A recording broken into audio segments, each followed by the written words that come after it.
Voilà, donc il est 6h30, on commence à l'heure, comme nous le disons, notre quatrième café actualité. Bonsoir, merci d'être venus. Bonjour ou bonsoir, selon le moment où ils se connecteront, à celles et ceux qui se joindront à nous plus tard grâce à Paul, que je remercie ici comme chaque fois. Alors vous le savez, nous le répétons toujours, la toute première chose à faire, la toute première action à mener, et pas par nous seuls évidemment, mais par l'ensemble des royalistes, c'est un travail de réflexion, un travail sur les idées. Car c'est dans la mesure où nous proposerons au public une réflexion claire, originale, cohérente, que nous amènerons justement du monde et beaucoup de monde à ces idées de salut public que nous proposons. Donc c'est l'objectif central de ce café, de la vidéo qui le prolonge. Vous savez que vous trouvez ces vidéos sur la page d'accueil du blog, en bas à droite, et dans la catégorie page. On a mis les 3 premières, on mettra la 4e très bientôt, avec chaque fois une toute petite phrase de présentation, de rappel du sujet principal. Alors, nos prochains rendez-vous, pas le 22 décembre, parce que c'est trop près de Noël, évidemment. Par contre, le 5 janvier. Alors, le 5 janvier, on en profitera pour faire à la fois un pot de Nouvel An, le gâteau des rois et la préparation du 21 janvier, dont Jean dira peut-être quelques mots tout à l'heure. Ensuite, pas de réunion le 19 ni le 26, puisqu'il y aura le 21 janvier, ça, vous serez informés en temps utile. Et puis après, ce sera le 2 février et le 16 février. Et là, bien sûr, vous aurez toutes les informations sur le blog. Alors, notre traditionnelle invocation à Bainville, maintenant je ne lis plus le texte, vous le connaissez, ce fameux texte du 2 janvier 1915, dans lequel il explique que, justement, avec Maurras, on a appris à lire dans le livre de la réalité, à chasser les nuées, et Bainville dit « bonne méthode, justes idées, soyez remerciés, et pour les jours à venir, conduisez-nous encore ». Alors, le découpage de ce 4e café actualité, comme d'habitude, pour l'instant on ne change pas trop, on verra si après on modifie. Premier tiers-temps, l'actualité de la quinzaine, l'actualité du jour, c'est les nationalismes, la guerre économique et les nationalismes. Deuxième tiers-temps, alors donc, rapide exposé, présentation du sujet, puis vos questions. Deuxième tiers-temps, c'est Jean qui s'en charge, le prince Jean, qui a souhaité, après son livre, résister, comme il le dit lui-même, à la désagrégation sociale. Et enfin, troisième tiers-temps, dans les éphémérides, on cherche tout ce qui a trait à la situation actuelle. Évidemment, nous sommes le 8 décembre, le 3 décembre 92, c'est le fameux discours de Robespierre et le sophisme stupéfiant, il faut que Louis meure. Alors, Robespierre dit « Louis doit mourir ». Donc c'est l'acte fondateur des totalitarismes modernes. En plongeant dans notre histoire, déjà ancienne, il y a 200 ans, on est au cœur du problème d'aujourd'hui, de notre république idéologique, et nous poserons la question, peut-il y avoir, pourrait-il y avoir une bonne république? Alors, nous commençons notre premier tiers-temps.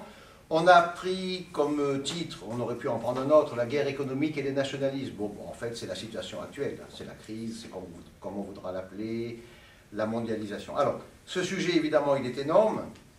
Il parle d'un problème qui est devant nous. J'entendais l'autre jour Marc Toiti, je lui laisse l'entière responsabilité de ses propos, dire que les gouvernements avaient très bien réagi, que la crise était maintenant derrière nous. Je crois que la majorité des gens ne pensent pas comme lui. Alors, Trotskine est inquiet. Pardon? Trotskine bien sûr, bien sûr. Toiti, bon, c'est son droit de le penser. Enfin, personnellement, et nous sommes très nombreux à penser que la crise est au contraire et malheureusement devant nous, et que tout ce qu'on a vécu, ce sont d'aimables mises en bouche. Donc, c'est un sujet dont on va reparler, encore et souvent. En plus, c'est un sujet technique. Alors évidemment, on ne va pas l'aborder ici ce soir entre nous, sous une avalanche de chiffres, de graphiques, etc. Nous tâcherons plutôt de cerner les questions que ces tensions soulèvent, en sachant bien que cette discussion entre nous se prolongera, ça ne sera ni la première ni la dernière, elle n'épuisera pas le sujet, on espère qu'elle ne nous épuisera pas nous non plus, elle ne fait que commencer, elle sera reprise par la suite. Alors à ce propos, puisque bon, la crise c'est l'économie, etc., je vous signale que nous sommes en train de faire, nous n'avons pas fini mais nous avons commencé, même chose que les vidéos que vous trouvez dans la catégorie, dans les pages, sur la page d'accueil du blog, nous sommes en train de mettre en ligne, dans la même page, tous les articles que publie François Roloujac dans Politique Magazine. Parce que, bon, c'est un mensuel, vous le connaissez, je pense, une fois par mois, donc, François Roloujac communique ses réflexions. Mais l'intérêt, c'est que ces articles sont toujours très, très fouillés, très intéressants, de grande qualité, mais en même temps, on se rend compte que, si on les lit à la suite, c'est une sorte de réflexion globale qu'il mène. Donc, il ne s'agit pas d'un article, puis d'un autre article, puis d'un autre article. Il s'agit d'une réflexion d'ensemble, et on l'appellera la suite économique de François Roloujac. Donc, vous l'aurez très très bientôt, dans les 2-3 jours qui suivent. Alors, quand j'ai préparé les quelques notes que je vais vous dire, et puis après nous discuterons ensemble, il m'est venu 2 choses à l'esprit, 2 remarques préliminaires. C'est Maurras qui a été réintroduit par le sujet.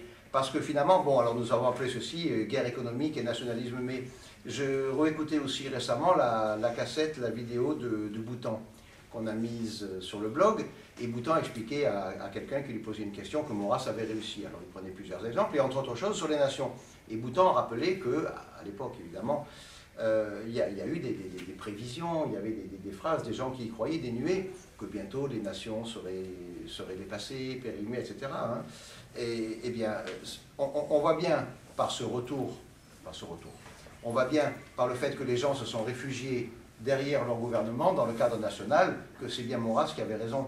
Alors, sans même remonter jusqu'à l'époque de Maurras, avant la guerre de 1939, rappelez-vous qu'en 1989, à l'époque de la chute du mur de Berlin, on nous l'a dit, donc là c'est quand même beaucoup plus récent, on nous a parlé de la fin de l'histoire. On nous a parlé que maintenant c'était fini, que les États-Unis, etc., qu'il allait y avoir un monde pacifié, etc. Eh bien, on voit bien que c'est faux. Alors, une question à se poser, c'est celle de savoir si la crise que nous connaissons à l'heure actuelle vérifie ou infirme plutôt les prévisions qui ont été faites. J'ai parlé des princes dénués, on peut citer Hugo, on peut citer également plusieurs princes de l'Église, hein. Tout un courant universaliste et unificateur qui, curieusement, effectivement, rencontre une tendance forte dans l'Église catholique. D'ailleurs, vous savez que les principaux pères fondateurs de l'Europe sont tous des chrétiens également. Ou alors, si cette crise vérifie ou infirme les prévisions de Maurras et de Boutan. Alors, je vous rappellerai ici cette phrase de Maurras qui disait « L'Europe, faites-la, mais ne faites pas comme si c'était fait ». Alors, dans le premier terme de cette phrase, on a comme une sorte d'acceptation, c'est très très clair, faites-la. Il n'y a pas d'hostilité. Maurras n'est absolument pas hostile en soi, tout dépend de ce qu'on met derrière les mots. Il n'est pas hostile à une Europe, à une certaine Europe, et même à des cadres plus grands de mondialisation, de globalisation, ça, tout dépend encore une fois de ce qu'on met derrière les mots. Mais dans le deuxième terme, il y a cette règle prudentielle de Maurras, ne faites pas comme si c'était fait. Et la deuxième réflexion que je m'étais faite en jetant ces notes sur le papier, c'est qu'on a publié il y a une semaine, pour l'avant-dernier mercredi de l'ANAR, l'annonce de la réunion de Pierre Pascalon, qui vient de publier avec Pascal Hortefeux un livre dont le titre est très éloquent, c'est tout à fait dans notre sujet, « Hier la crise, demain la guerre ». Alors dans ce livre, Pierre Pascalon parle du durcissement des antagonismes. Il note que la crise financière et le déclin des USA attisent la rivalité des nations et il pose carrément la question. J'ouvre les guillemets, une guerre est-elle possible?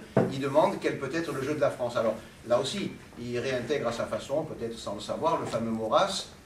Vous connaissez la phrase de Pogam, l'âge d'or de l'action française, l'âge d'or du maurassisme, le printemps de Maurras. Ce Maurras du 24e chapitre de Quel est Angers et comment la France pourrait manœuvrer et grandir. Alors voilà, je voulais vous le dire parce que ça m'était venu comme ça. Alors, notre sujet de ce soir, pour le présenter rapidement, pour présenter les questions qu'il amène, de quoi s'agit-il?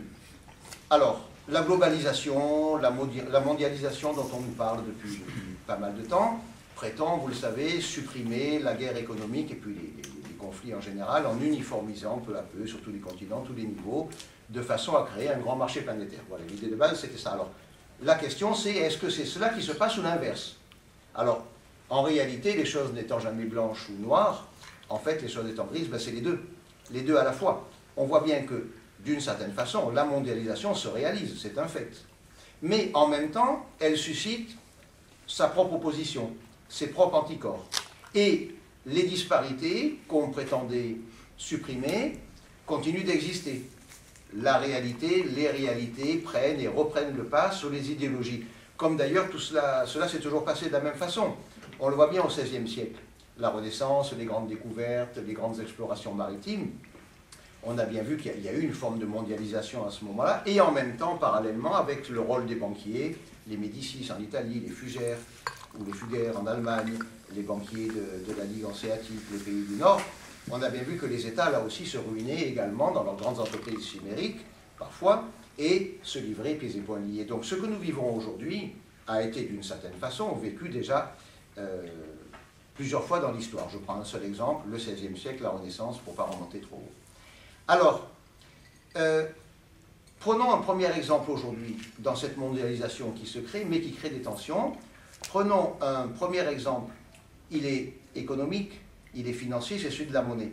On voit bien par exemple que le yuan sert la Chine ou que le dollar sert les USA. Mais pourquoi? Parce qu'en réalité, il s'agit de monnaie souveraine. C'est-à-dire que le yuan, le dollar dépendent d'un État, dépendent d'un pays. Alors que l'euro, lui, n'est pas une monnaie souveraine. Alors, le problème vient de là. Cette monnaie unique que l'on a créée de toutes pièces, par idéologie de fédéralisme européen, eh bien, n'est pas une monnaie qui dépend d'un État, mais d'une fédération d'États. Et là, elle est fragile. Vous comprenez bien que là où l'Allemagne emprunte à 2 et la Grèce à 8, c'est pas possible. Il y a une unité aux États-Unis, une unité en Chine, l'unité en Europe, elle est factice.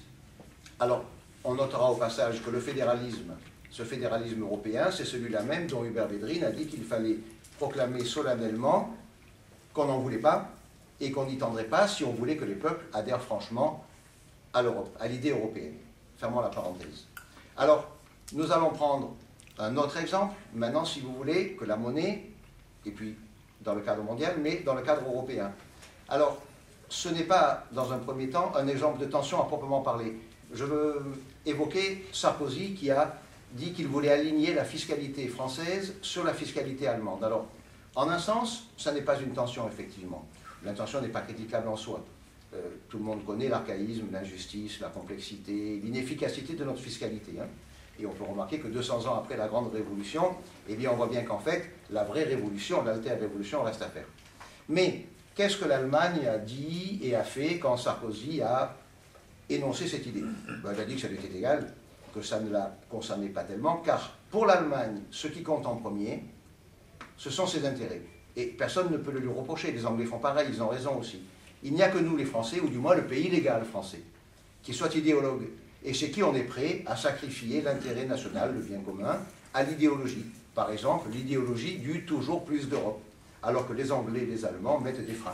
C'est-à-dire qu'ils ont quand même un peu l'esprit européen, ils jouent un peu le jeu, mais il y a toujours une limite à partir de laquelle ils font passer leur intérêt national en premier, et ils ont raison.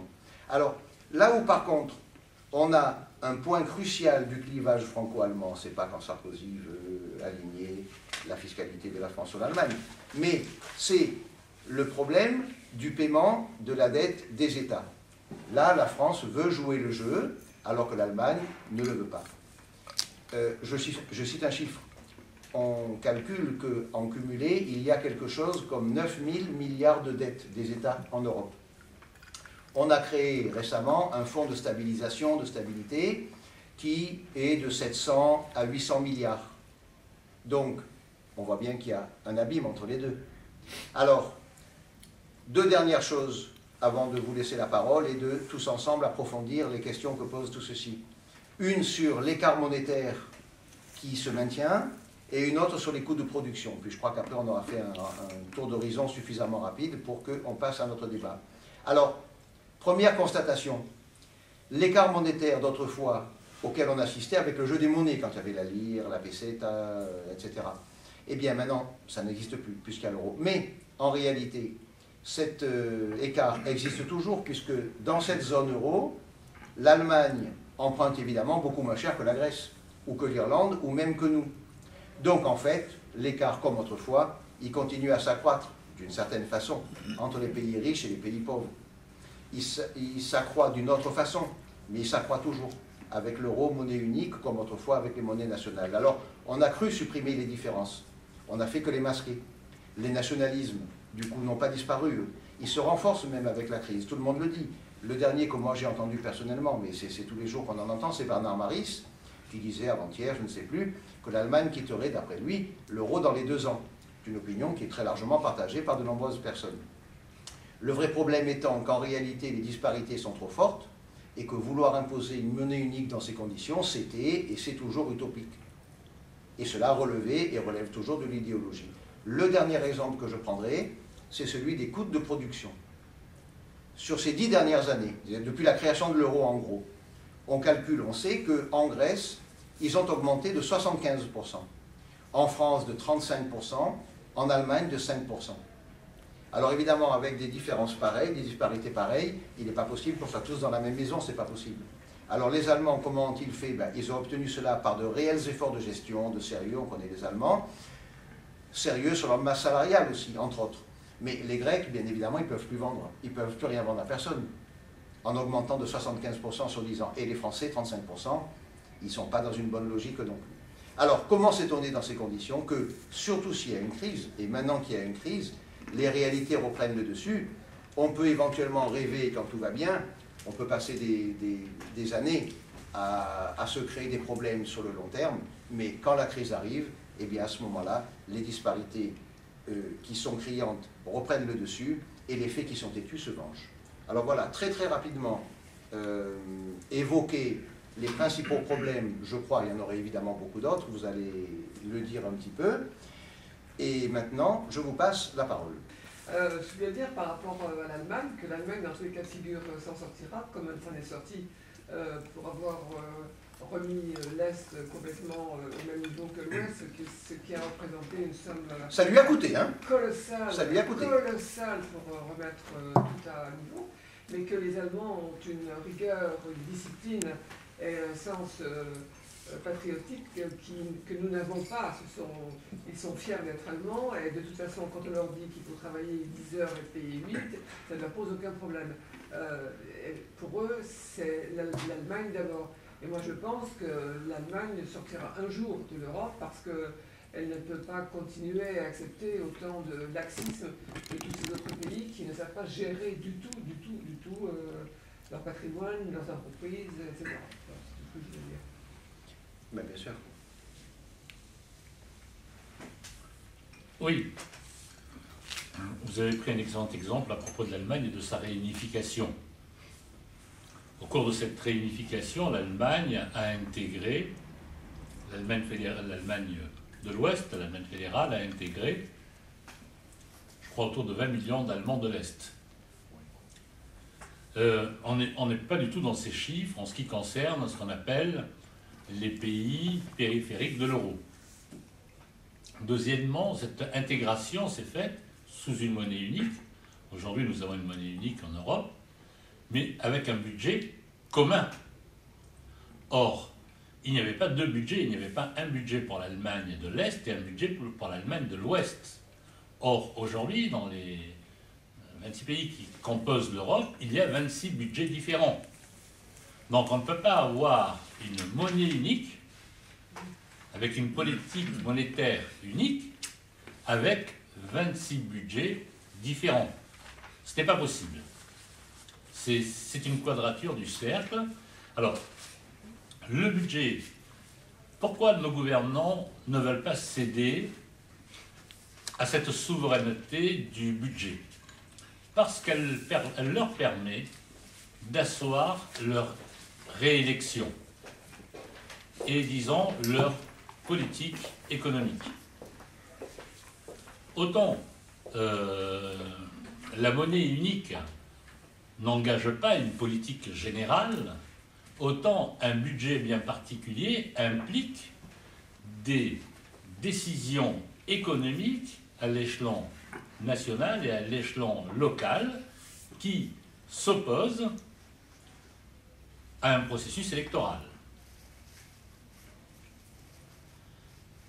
Et voilà, je ne voudrais pas garder trop longtemps la parole, mais disons, le fond du problème est là, et le fond du problème, c'est ce que relève un certain nombre d'éditoriaux et de journalistes, c'est le problème de la démocratie.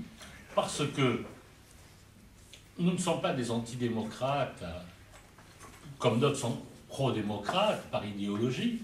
Je trouve que la démocratie, c'est le plus beau des régimes. Mais le problème est le suivant. Les gouvernants sont obligés de tenir des promesses dont ils savent qu'ils n'ont pas les moyens, de tenir. Et pour cela, donc, ils créent des déficits. Et en cela, ils dérogent à un budget global, à un budget, disons, européen. Donc, c'est la raison pour laquelle ils ne veulent pas abdiquer à leur souveraineté budgétaire. Ce n'est pas par patriotisme, ce n'est pas par nationalisme, c'est simplement par intérêt électoral strict. Le budget, la politique budgétaire d'une nation permet à un parti, à un mouvement de se faire réélire plus facilement. Hein, lorsqu'on sait que notre protection sociale, qui s'élève à peu près à 30% de notre budget, ce qui est énorme, est financée par la dette. Bon. N'importe quel pidam irait dans une banque avec cette situation, la banque ne lui donnerait pas un seul sou. On lui dirait, tu dois réduire une partie de ton budget. Voilà. Excusez-moi d'avoir gardé pendant la parole. Ce qui confirme d'une autre façon que ce qu'a dit madame, en fait, tu ne fais que confirmer ce qu'elle vient de dire. D'ici pas très longtemps, vraisemblablement, si on est toujours en période de crise, et comme, contrairement à toi, Tim, moi aussi, je pense qu'on n'a que les amuse-bouches, pour reprendre ton action tout à l'heure, je pense que l'Allemagne n'a aucun intérêt, a tout intérêt, et justement parce qu'ils sont restés très nationalistes, à quitter cette zone euro, où ils en auront marre d'être les payeurs de tout un tas de gens qui prennent à juste titre d'ailleurs pour des clodos. Donc en fait, les deux raisonnements se complètent en quelque sorte. Ce que j'avais dit, c'était pour confirmer ce que disait Solange. Et je rajouterais que hier soir, il y avait sur Arte une très intéressante émission sur la problématique de la crise grecque. Et la plupart des interlocuteurs, dont Trichet, Juncker et Christine Lagarde, Oui.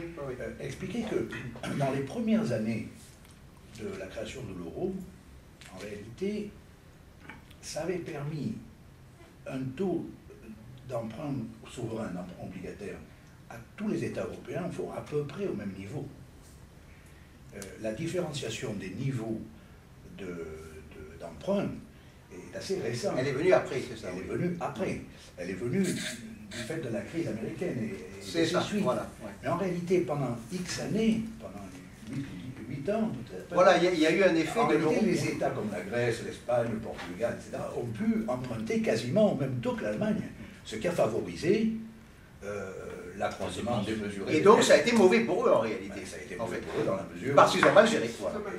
Et dans cette émission d'hier soir, le ministre des Finances grec expliquait qu'entre le 1er janvier de cette année et le mois de mai, la Grèce a vu peu à peu tous les prêteurs traditionnels s'évanouir. Au fond, plus personne ne voulait prêter à la Grèce, si bien que...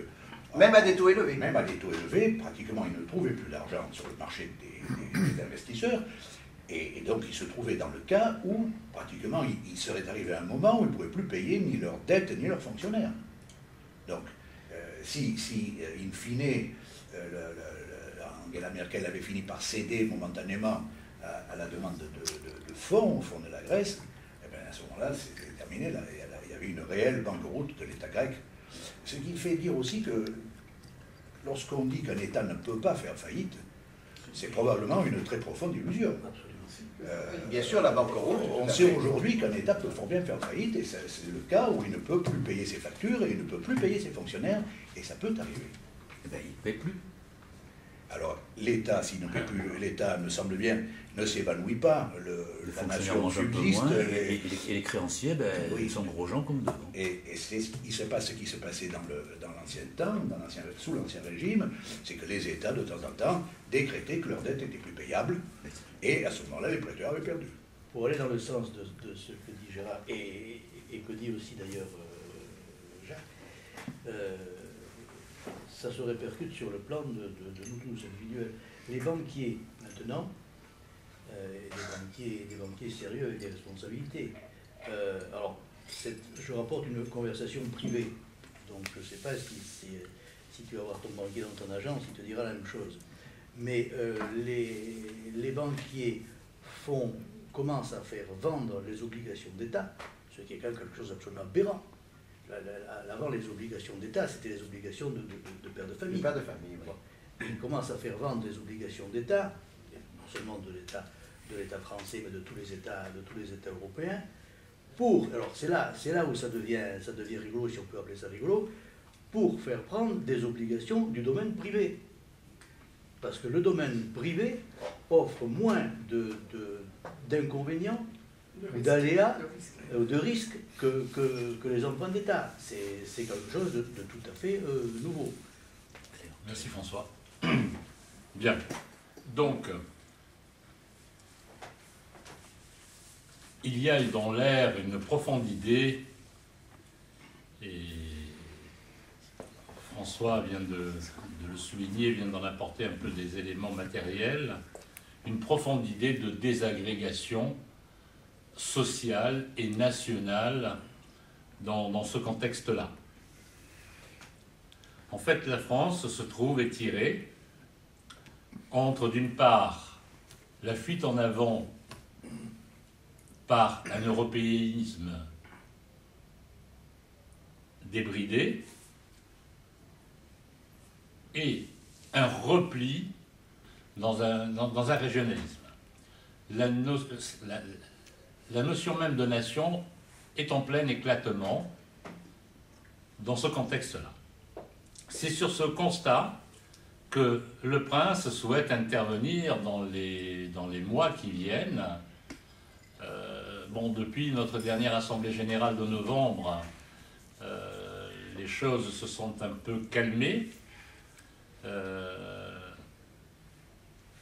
mais elles vont reprendre à partir de l'année prochaine, donc je serai davantage à même de vous donner quelques informations supplémentaires sur son action.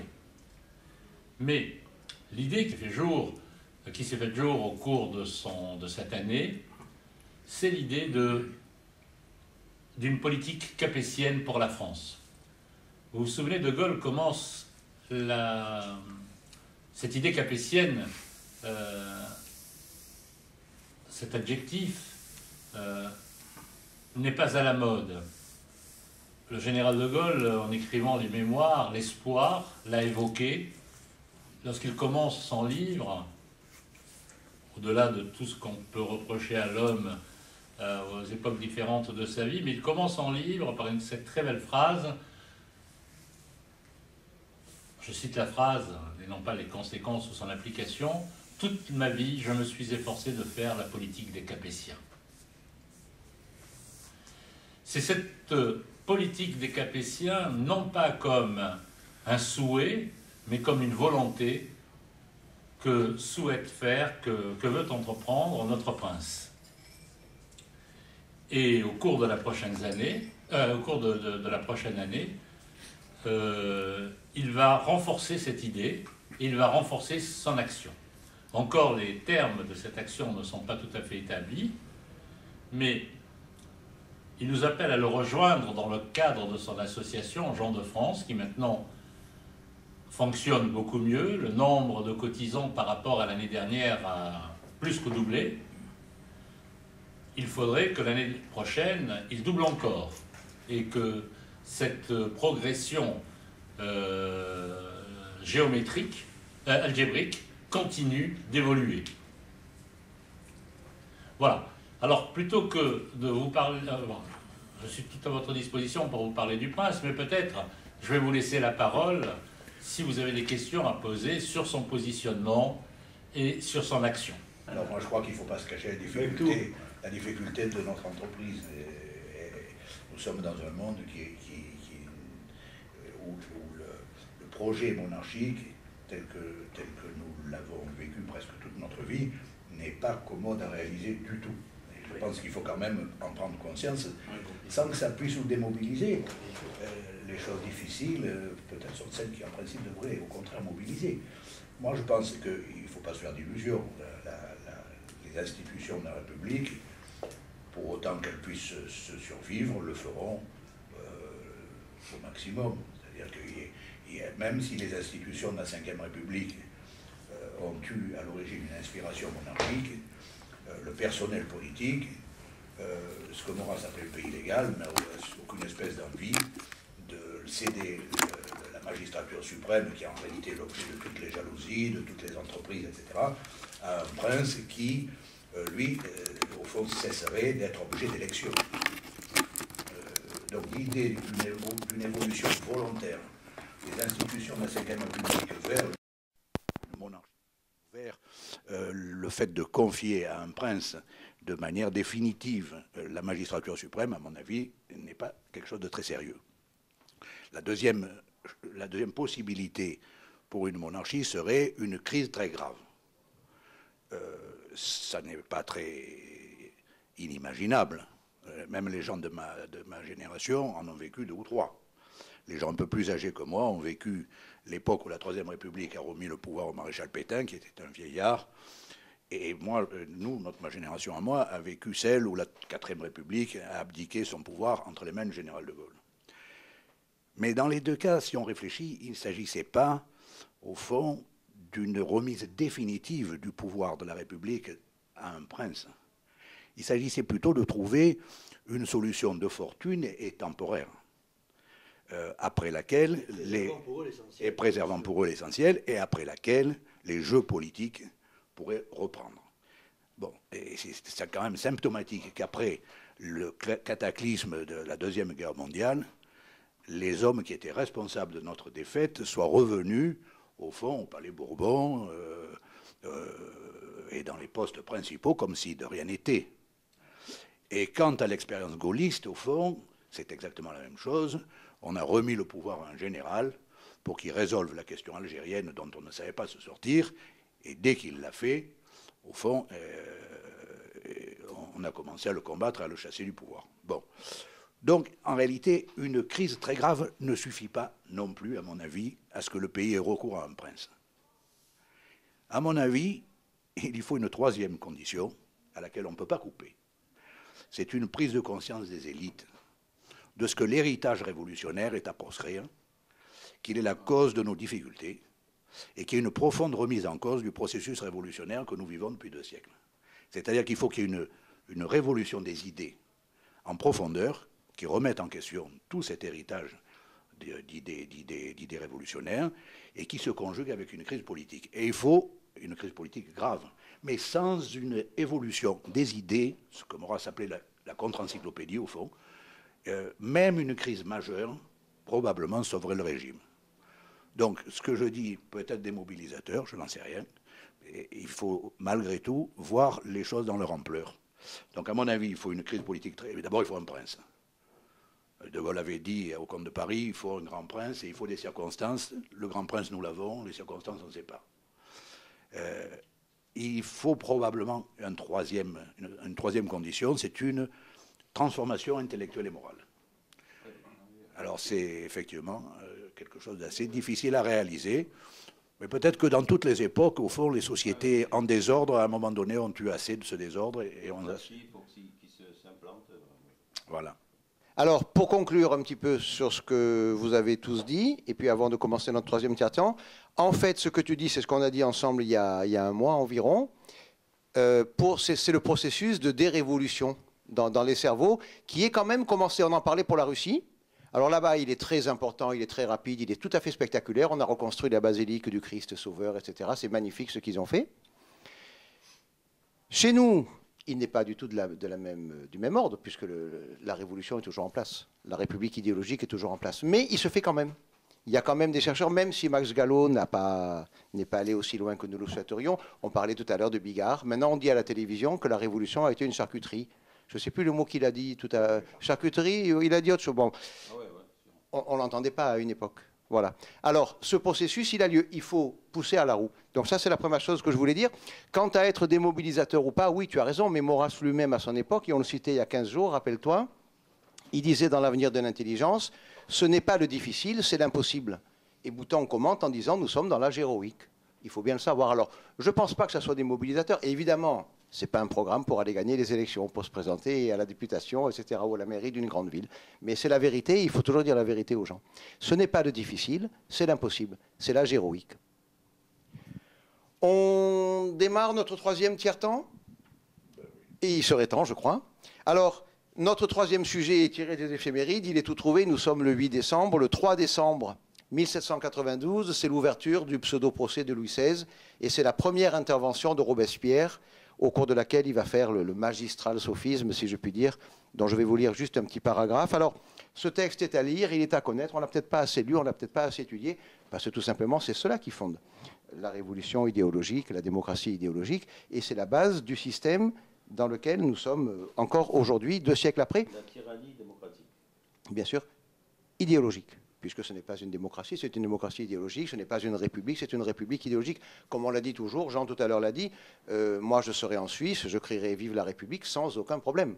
En Allemagne, on peut crier Vive la République. En France, on ne peut pas. Pourquoi? On va le voir, parce qu'il y a le génocide à la base, il y a le totalitarisme. Ce n'est pas une république, c'est une république idéologique, ça change tout. Alors donc ce texte, vous le trouvez sur le blog, dans la catégorie des grands textes. Alors quand même, on l'a appelé l'anti-grand texte. Malgré tout, il faut quand même marquer les différences. Alors, je vous rappelle très brièvement les faits. 3 décembre 92, donc, l'accélération extraordinaire des choses. 10 août, voulu par Danton, la prise des Tuileries. 21 septembre, abolition de la monarchie. 3 décembre, mise en jugement. 21 janvier 93. Tout est réglé en 5 mois. Alors, les 2 Robespierre, un tout petit rappel historique, c'est quand même curieux. 18 ans avant, je pense que vous le savez, le jeune Robespierre, qui avait à l'époque 17 ans, récite le compliment en vers, que j'aimerais trouver, je ne l'ai pas trouvé, je suis en train de le chercher, réalisé par son professeur de rhétorique au lycée Louis le Grand. Le roi rentre avec la reine de Reims, il rentre à Versailles, et il s'arrête à Paris, il pleut à Sceaux, et Marcel Julien a fait quelque chose dont on va peut-être se servir aussi également. Il a fait une sorte de petite opuscule, Louis et Maximilien. On verra si on peut s'en servir. Alors Robespierre récite son compliment. Il a donc 17 ans, le roi l'écoute et puis s'en va. Et 18 ans après, c'est le même Robespierre, mais ce n'est plus le même. Parce qu'entre les deux, il est devenu l'idéologue sec et froid qui ose écrire ce qu'on va lire. Alors, le texte fait environ 3-4 pages, vous l'avez donc sur le blog. Moi, je cite à peine 10 lignes. Donc, ouvrez les guillemets, c'est très clair. Il n'y a point ici de procès à faire. Louis n'est point un accusé. Vous n'êtes point des juges. Vous n'avez point une sentence à rendre pour ou contre un homme, mais une mesure de salut public à prendre, un acte de providence nationale à exercer. Louis fut roi et la République est fondée. Louis ne peut donc être jugé, il est déjà condamné ou la République n'est point absoute. Proposer de faire le procès de Louis XVI, de quelque manière que ce puisse être, c'est rétrograder vers le despotisme royal et constitutionnel. C'est une idée contre-révolutionnaire, car c'est mettre la révolution elle-même en litige. En effet, si Louis peut être encore l'objet d'un procès, il peut être absous, il peut être innocent. Que dis-je? Il est présumé l'être jusqu'à ce qu'il soit jugé. Mais si Louis est absous, si Louis peut être présumé innocent, que devient la Révolution? Si Louis est innocent, tous les défenseurs de la liberté deviennent des calomniateurs, les rebelles étaient les amis de la vérité et les défenseurs de l'innocence opprimés. Je prononce à regret cette fatale vérité, mais Louis doit mourir parce qu'il faut que la patrie vive. Voilà, je cite simplement cet extrait, c'est littéralement exceptionnel, c'est extraordinaire. Louis doit mourir. C'est ce que dit Saint-Just, le grand ami de Robespierre. Pour moi, je ne vois point de milieu. Cet homme doit régner ou mourir. Alors on dira exactement la même chose plus tard, à l'époque de Staline ou d'Hitler. Sous Staline, on dira c'est dissident. Alors Staline n'a pas connu Solzhenitsyn, mais enfin, tous ces koulaks, il ne faut pas les juger, il faut les exterminer, parce que le simple fait de les juger, cela pourrait vouloir dire qu'ils sont innocents et que donc la classe ouvrière s'est trompée. Mais la classe ouvrière, comme tout le monde le sait, c'est l'avant-garde consciente du prolétariat, donc elle ne peut pas se tromper. Hitler dira, ces juifs dans les camps, il ne faut pas les juger. La race aryenne ne peut pas se tromper, c'est la race pure par excellence, il faut donc supprimer ces juifs, ainsi de suite, Pol Pot, Mao. On a là le sophisme fondateur de tous les totalitarismes et de tous les génocides qui vont suivre. Alors, bien sûr, c'est le 21 janvier, l'acte officiel, au vu et au su de tout le monde, mais c'est le 3 décembre que tout cela se met en marche d'une façon inéluctable. Je vous cite Prosper de Barante, cette petite phrase qui est très juste, c'est l'acte le plus terriblement religieux de notre histoire, car en réalité, cette révolution idéologique, cette république idéologique, sont elles-mêmes une religion, la nouvelle religion, qui veut se substituer à l'ancienne. Il y a quelqu'un qui s'appelait Amar, un révolutionnaire, je ne sais pas si vous le connaissez, qui disait à la Convention, qui a dit un jour à la Convention, arrêtons nos travaux et allons au pied de l'autel pour célébrer la messe rouge, au pied du grand autel. allons au pied du Grand Hôtel voir célébrer la messe rouge. Alors Amar, c'est donc en 92, 93, et Chirac, il n'y a pas tellement longtemps, il était encore président, avait parlé de la loi de 1905 en disant ce sont les colonnes du temple. Donc en fait, cette révolution idéologique qui prend naissance à ce moment-là, il y a 2 siècles, eh bien, elle se veut elle-même une nouvelle religion. Et c'est pour ça qu'elle veut remplacer l'ancienne. Et c'est pour ça et c'est pour ça qu'elle ne peut pas être sainement laïque. Alors, il y a eu, à ce moment-là, venu de France et lancé par la France au monde, 2 messages, au même moment, 2 messages totalement contradictoires. Le message lancé par Robespierre, par la Convention, par les révolutionnaires, un message qui débouche sur le totalitarisme et sur lequel notre système actuel est encore fondé. Et puis, à l'inverse, très peu de temps après, le message qui sera donné par les Vendéens. Alors, bien évidemment, en tant qu'événement historique, la Révolution est un fait terminé depuis longtemps. Les guerres de Vendée sont terminées depuis longtemps. Mais dans le cœur, dans le fond du problème, la Révolution dure encore aujourd'hui. Elle est toujours à l'œuvre aujourd'hui. Et elle ne s'arrêtera qu'à la fin finale, quand elle aura définitivement détruit le corps social auquel on l'a appliqué, c'est-à-dire la France, ou alors, à moins que, comme le dit Maurras dans L'avenir de l'intelligence, à moins que, par un de ces retournements extraordinaires de situations dont l'histoire de France est coutumier, la guerre de 100 ans, les choses comme ça, eh bien, par un spectaculaire redressement, les idées de salut public que nous défendons reprennent le dessus et que l'on chasse cette idéologie mortifère qui a donné naissance au totalitarisme, au génocide. Voilà. Alors, cet événement doit être rappelé, c'est le rôle des éphémérides. Nous ne parlons pas du passé pour parler du passé, aussi intéressant soit-il, même si c'est le nôtre. Nous parlons du passé pour y retrouver les traces des choses qui nous concernent aujourd'hui. Nous pouvons refonder, à partir de ce discours de Robespierre, nous pouvons refonder notre royalisme en permanence et nous pouvons refonder notre refus de la République. En effet, pourquoi 2 siècles après ne voulons-nous toujours pas nous accommoder de la République? Eh bien, tout simplement parce qu'elle n'a pas changé, elle ne peut pas changer. Alors ce discours de Robespierre dont nous faisons, non pas mémoire, mais dont nous nous rappelons, comme de l'acte fondateur des totalitarismes et des génocides du XXe siècle, eh bien c'est la pierre d'achoppement entre nous et cette République idéologique dont nous ne pouvons pas nous contenter, que nous ne pouvons pas accepter, et c'est ainsi que nous, en permanence, nous refondons notre opposition à ce système-là. Voilà. Donc je voulais vous dire ceci assez rapidement, parce que maintenant le temps tourne. La question que pose cet anti-grand texte de Robespierre, c'est pourrait-il, enfin il me semble, maintenant il y aura aussi d'autres façons de voir la chose, y aura-t-il un jour, pourrait-il un jour, pourra-t-il un jour y avoir une bonne République en France? Évidemment, nous pensons que tant qu'elle sera idéologique de cette façon-là, la réponse est non. Mais le débat, maintenant, vous appartient.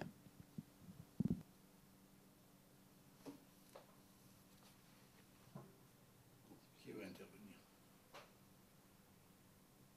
Jacques, je te sens désireux de dire... Et encore, je n'ai pas dit tout ce que je voulais dire sur les Chouans et les Vendéens, j'ai pensé à toi. Hein. Qu'est-ce que voilà. tu veux que je dise? Je voulais dire quelque chose. Mais bon. Bon. Il faut que j'intervienne sur ce que tu viens de dire là. Ah, moi je pense que... Tu n'as pas dit. Oh, c'est ce que tu n'as pas dit. Moi je pense que Robespierre a été fort de la faiblesse de la monarchie et que si la monarchie et si le monarque de l'époque et les gens qui l'entouraient s'étaient montrés à la hauteur des circonstances, je pense que beaucoup de choses ne se seraient pas passées et que des Robespierre, il y en a dans toutes les périodes troubles, des cinglés, des gens qui sont prêts à ensanglanter la terre entière, et c'est une affaire de simple police au départ. Donc, ne faisons pas non plus de Robespierre une sorte de héros, d'hydre révolutionnaire qui rampait là, etc. Et je crois que malheureusement, il vaut mieux se remettre en question soi-même et se dire comment se fait-il qu'un pouvoir, le pouvoir monarchique, qui est à la tête de l'État le plus peuplé, le plus fort d'Europe, puisse, entre 89 et 93, passer de ce qu'il était à ce qu'il n'est plus. Donc là, il y a un problème aussi. Il y a un problème, il vaut mieux l'affronter. Je crois plutôt que bon, l'antitexte, ça te fait plaisir, mais Robespierre, finalement, c'est quelqu'un comme Bonaparte, qui a été formé dans les écoles de la monarchie, et c'était un avocat d'Arras, brillant ou minable, j'en sais rien, Mais je crois que tous ces gens-là, s'ils avaient trouvé là où il fallait le pouvoir qu'il fallait, ah bah, les choses auraient continué leur train. Pour dire le fin fond de mon idée, je pense exactement comme toi. J'ai toujours dit, d'ailleurs, avec Gérard, on en a parlé longuement, et puis c'était valable aussi en 1830. Si Charles X, il suffisait d'un escadron de police ou de gendarmes à pied, à cheval. 1830. 1830. Ah oui, en 48, bien sûr, comme disait Maurras, les princes Joinville étaient les maîtres absolus de l'armée.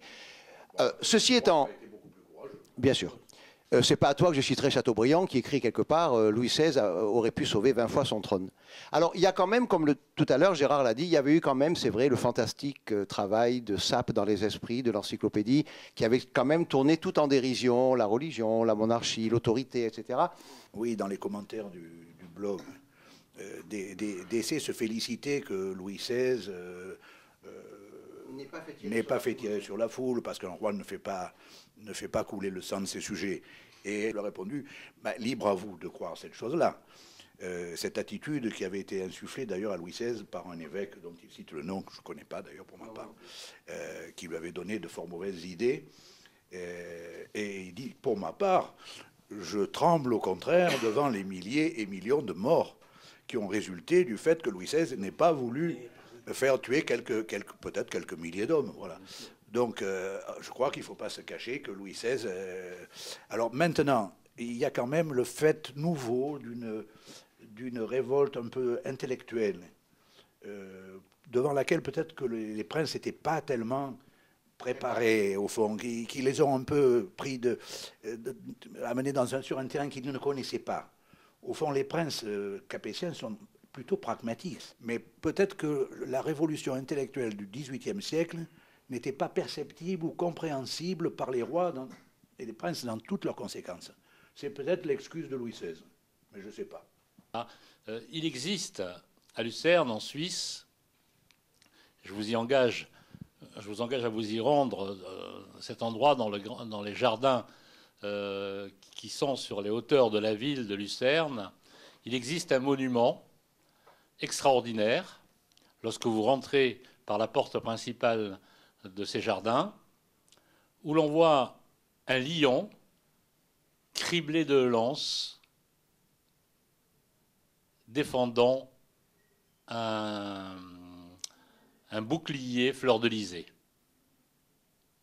Ce sont les soldats suisses qui se sont fait trucider par les révolutionnaires sans jamais tirer un coup de feu, parce que l'ordre leur avait été donné de ne pas tirer. Bon, cela dit, on peut peut-être penser qu'un jour ou l'autre, tout régime s'effondre. Et que la monarchie, bon, je ne sais plus qui disait ça, si vous définissez la monarchie comme un régime qui s'écroule tous les 8 siècles, je peux souscrire, c'est déjà pas mal. Voilà, dans toute la succession des difficultés, parce qu'il ne faut pas non plus faire de la période monarchique qui en effet s'étale sur 8 siècles, il ne faut probablement pas en faire un âge d'or absolu. Elle a connu d'énormes vicissitudes, des périodes même d'affaiblissement du pouvoir central. Par exemple, le pauvre Charles VII, avant Jeanne d'Arc, est réduit à pas grand-chose. Donc la monarchie a subi de multiples avanies, de multiples épreuves et tribulations. Par exemple, aussi la période protestante, enfin la période des guerres de religion. Le fait qu'un roi de France comme Henri IV ait dû reconquérir son royaume, c'est quand même quelque chose d'assez incroyable. Mais cet ensemble de choses a duré 8 siècles. Bon, dans l'histoire humaine, c'est peut-être beaucoup.